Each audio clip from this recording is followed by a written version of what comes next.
तरक्की की तरफ जा सके। जी बिल्कुल। जी शाहिद हमीद भुट्टा साहब, आप महक़िक़ भी हैं, सर आम के बागबान भी हैं, काश्तकार भी हैं, आप इस हवाले से क्या कहते हैं कि जो मौसमियाती तब्दीलियाँ हैं ये हमारी ज़राअत पर किस तरह से असरअंदाज हो ये रही जो हैं, और आम की जो पैदावार जी में हमें कमी देखने को मिली है, तो किस तरह से ये मौसमियाती ये तब्दीलियाँ हो रही हैं? इन्वायरमेंटल चेंज जो आ रही है ये आज से नहीं है कि लास्ट 4-5 ईयर से जो है ना ये कंटिन्यूसली आपके सिस्टम को ब्रेक कर रहा है। और हम कहें कि इसमें कोई कंटिन्यूटी है कि पिछले साल जो मौसम था वो इस साल वही रहेगा, नहीं।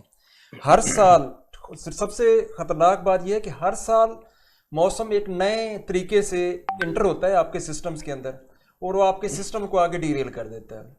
उस वजह से वो काश्तकार तो बहुत परेशान है कि उसकी प्रोडक्शन बहुत कम हो रही है। अगर हम गंदम की बात करें, आगे हमारी गंदम की फसल आने वाली है, उसकी काश्त के हवाले से हमें एक ज़री साइंसदानों ने को 20-25-30 साल से एक ही राग अलाप रहे हैं।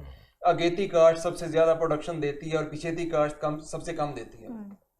लेकिन ड्यू टू इन्वायरमेंटल चेंजेस जो अब ये रिसेंटली 3-4 साल से आ रहे हैं, जिन बेचारों ने अगेती काश्त की है उनकी प्रोडक्शन सबसे कम आई है, और जिन्होंने जाके दरमियान में मिड सीजन में जाके काश्त किया है, क्योंकि उनकी सोइंग का टाइम चेंज हुआ है, उसके पकने की टाइमिंग्स की चेंज हुई है, उसका जब दाना बनता है, जब गोब आती है, उसकी टाइमिंग्स के अंदर चेंजिंग हुई है। तो जब आपका टेम्परेचर अप्स एंड डाउन्स में जाएगा तो आपकी प्रोडक्शन तो कम होगी और आपके सिस्टम्स को भी। तो मैं समझता हूँ कि जहाँ तक हमारे गंदम के काश्तकार हैं या बागबान हैं, आम के हैं या बाकी फसलों के काश्तकार हैं, अब उनको गाइडलाइंस देनी चाहिए कि आप सिस्टम्स के मुताबिक चलें। जैसा मौसम का टेम्परेचर मिल रहा है, अगर 22 मिल रहा है, 28 मिल रहा है, 28 के दौरान अगर उसकी सोइंग का पीरियड बहुत अच्छा है, उसकी ग्रोइंग का बहुत अच्छा है, उसकी पिकिंग का बहुत अच्छा आ रहा है, तो हमको उसी के मुताबिक, मौसम की मुताबिकत के मुताबिक हमें अपनी फसलों को ढालना होगा। अगर हम रिवायती तरीकों के ऊपर आ गए कि सितंबर में ये काश्त करना है, अक्टूबर में ये करना है, दिसंबर में ये काश्त करना है, तो उससे एक तो हमारी प्रोडक्शन बहुत कम हो जाएगी और दूसरा हम लॉसेस में जाएंगे। और एक ज़रूरी मुल्क जिसको हम कहते हैं कि 70% of the total population agriculture based है, जी वो एक ज़रूरी मुल्क जो है ना, फिर यही हाल हो जाएगा कि हम बाहर से इंपोर्ट करके अपने ज़रूरियात, जैसे हम दालें अभी इंपोर्ट कर रहे हैं, ज़रूरी मुल्क होने के बावजूद पाकिस्तान में दालें इंपोर्ट होके आ रही हैं, खाने पीने के ऑयल्स इंपोर्ट होके आ रहा है। तो इट मीन्स वो किस सिस्टम्स में हम रह रहे हैं कि 70% हमारा एग्रीकल्चर के ऊपर इन्हसार है, और हम अपनी बेसिक जो नीड्स हैं, जो बेसिक हमारे दिन भर की जो एक्टिविटीज़ हैं, जो सुबह से लेकर शाम तक जो चीज़ें हम खाते हैं, उसमें से 70% आप बाहर से इंपोर्टेड यूज़ कर रहे हैं। तो इस वजह से हमें इसके ऊपर खास तौर पे तवज्जो देना होगी। और जहाँ तक बागात की आपने बात की है, तो इसमें कोई शक नहीं है कि लास्ट ईयर्स की निस्बत इस साल जो है ना टेम्परेचर बहुत हार्ड था हमारे लिए। जब हमारा फल लगने का टाइम था तो उस वक्त बहुत ठंडा हो गया, जो हीट, क्योंकि उसको हीट चाहिए, गर्माइश चाहिए फल निकलने के लिए, तो फल नहीं निकल पाया। और उसके बाद एकदम से जब चेंजिंग्स आई हैं तो उसके ऊपर तेले का इतना शदीद अटैक हुआ है, इतना शदीद अटैक हुआ है कि तारीख में इतना अटैक्स नहीं हुआ। जो आपकी बची खुची फसल थी उसने आके उसको डैमेज किया है। और उसके बाद जो साइजिंग्स का इशू आया है वो यही था कि जब ठंडक में रहेगा तो साइज नहीं बनेगा, जब तक लू नहीं चलेगी। आम की एक अपनी साइकी है, लोग अभी हमें कॉल्स कर रहे हैं कि पौधे लगाने, मैंने कहा ये आम कोई आम पौधा नहीं है। इसका आम जो नाम लिखा हुआ है ना, ये आम का मतलब आम नहीं है कि ये सिंपल है, ये बड़ा इसको टेक्निकली आपको इसके साथ खेलना पड़ता है, इसको लगाना पड़ता है।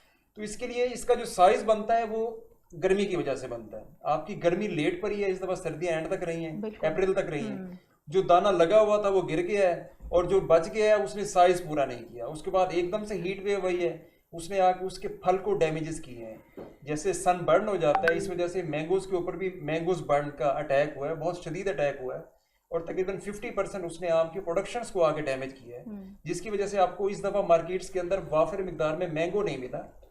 तो इसके लिए भी हमें इन फ्यूचर जो है ना प्लानिंग्स करनी चाहिए कि हमने सन बर्न से अच्छा कैसे सर, आपकी बचाना बात है, कर रही हीट हूँ, बर्न से काफ़ी कैसे मिकदार बचाना में है। मैंगो नहीं मिला, और आम की बहुत सारी अकसाम भी इस मरतबा कोई देखने में नहीं आई, यानी जो पहले मैं कॉमन हुआ इसमें जो करती थी। इश्यूज आए हैं, इसमें इश्यूज जो आए जी हैं, अब वही बात, इसको ये तो एक लंबा टॉपिक है, इसके ऊपर घंटा डिबेट की जा सकती है। हम तो एक इन शॉर्ट जो है ना हम कर रहे हैं। जी इस दफा जो हमने ऑब्जर्व किया है एज ए मैंगो ग्रोअर, ठीक है ना, हमने ऑब्जर्व किया है कि इसकी मल्टीपल वैरायटीज के ऊपर ये बड़ा साजगार था। ये वाइट चौनसा नवाबपुरी जो लेट वैरायटी है उसके लिए बड़ा साजगार था ये मौसम, उसने भरपूर फ्रूटिंग ली है, ठीक है ना।